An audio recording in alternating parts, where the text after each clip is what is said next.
Hey y'all, it's me. And this is part 3 of So I Married a Con Artist. So my ex-husband acts like he's like volunteer of the year or something, and he pretends to be a huge leader in the community. This is evident by his LinkedIn profile.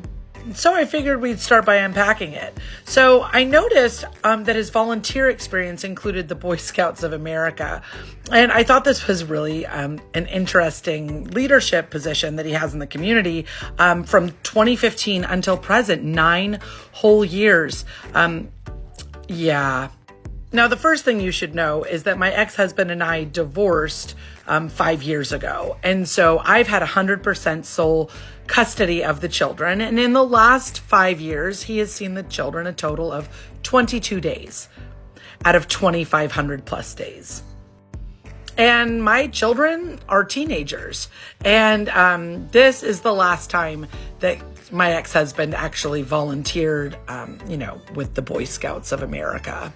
So he attended like a few scout meetings and he took them on this overnight trip.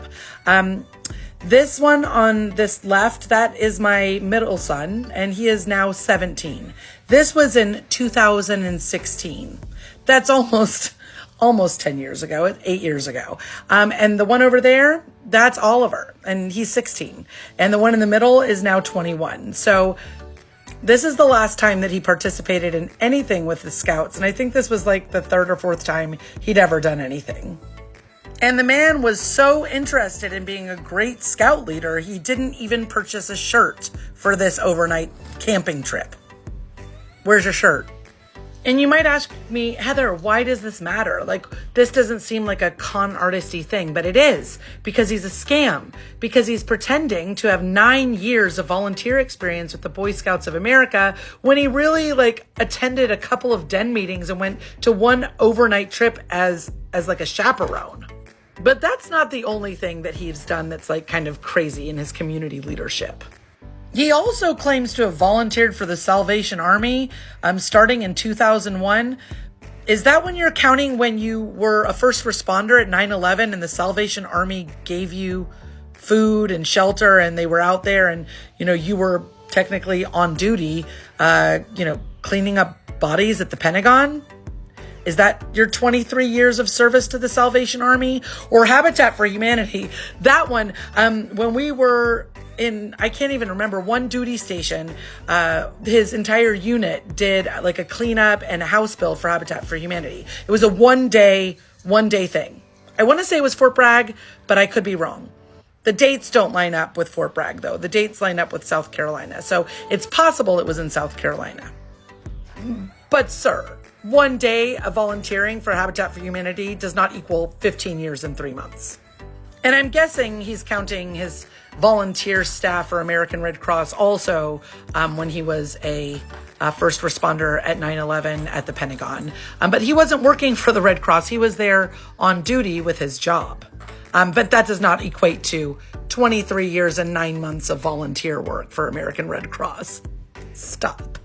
And all his LinkedIn really proves is that he embellishes the things that he does. So if he volunteers 1 day, it looks like he's volunteered 23 years, which just goes to show you that it's never enough. It's never enough to just take credit for what you've done. It always has to be more. And you'll see that this is a recurring theme in this series. But probably the most shisty thing he did in terms of his community leadership is his participation in the Freemasons. And I'm not sure how many of you know about the Freemasons, but they're like a secret society and kind of, creepy and cult-like. But ooh, did my ex-husband want to be a part of the Freemasons. He made it his life's mission to try and become part of the Freemasons. And he asked everybody to, give him a recommendation, because I guess you have to be recommended by other people.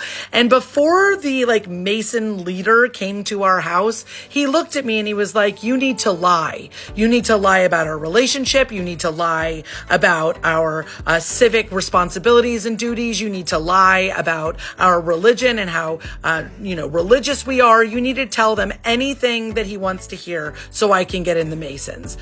And I did. And what makes my ex-husband's behavior scammy with the Freemasons wasn't that he wanted to be a part of it, or that he even had me lie to the leader to make him feel like we were more religious, in a better marriage and happier altogether. What makes him scammy is that he needed me.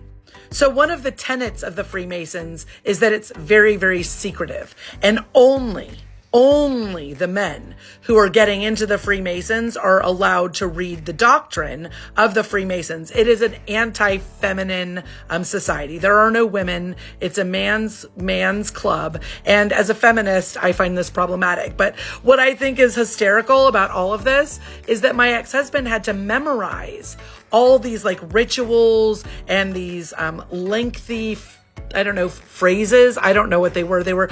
It was nonsense, but he had to memorize them, but he wasn't very smart. And so, I helped him.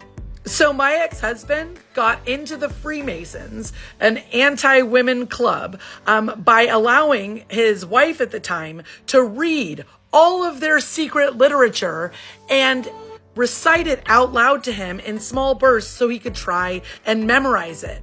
Like, isn't that against everything they stand for? And I didn't like the idea of the Freemasons anyway. He wanted to be part of it because, he has ideas of grandeur. He wants to be something amazing and believed that if he was a part of this secret society that he would have more opportunity. So then he tried to get my sons involved and enrolled them in something called the DeMolay. And my oldest son was 15 at the time, and my ex-husband started by just taking him to like volunteer at the fairs selling corn dogs, but then he took him to like the DeMolay ritual. And my son came back and he said, "Mom, they're a bunch of weirdos. Like, they had all these rituals and they were wearing these like aprons and they were chanting things and everyone seemed to know the words, and then they drank like blood out of a skull." And I was like, "Oh, that sounds weird." And he was like, do I have to go back? And I was like, absolutely not. But my ex-husband acts like he's the best Freemason on the planet. He wears the ring. He goes to all the functions and, he's part of the society. So it's very secretive. It's very, very elite, very demure, very sophisticated. But do you know what's funny?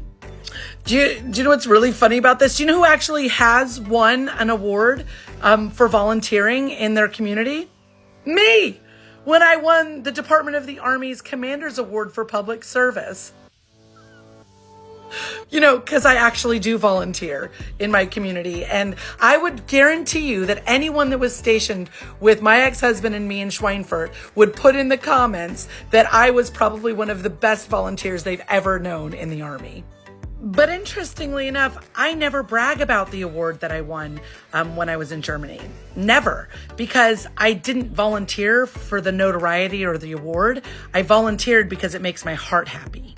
So even though this episode of So I Married a Con Artist wasn't the juiciest, it just goes to show you that everything he did was a lie. The ones coming up, you better get your popcorn ready because the tea is hot and I'm about to spill it. Keep you posted.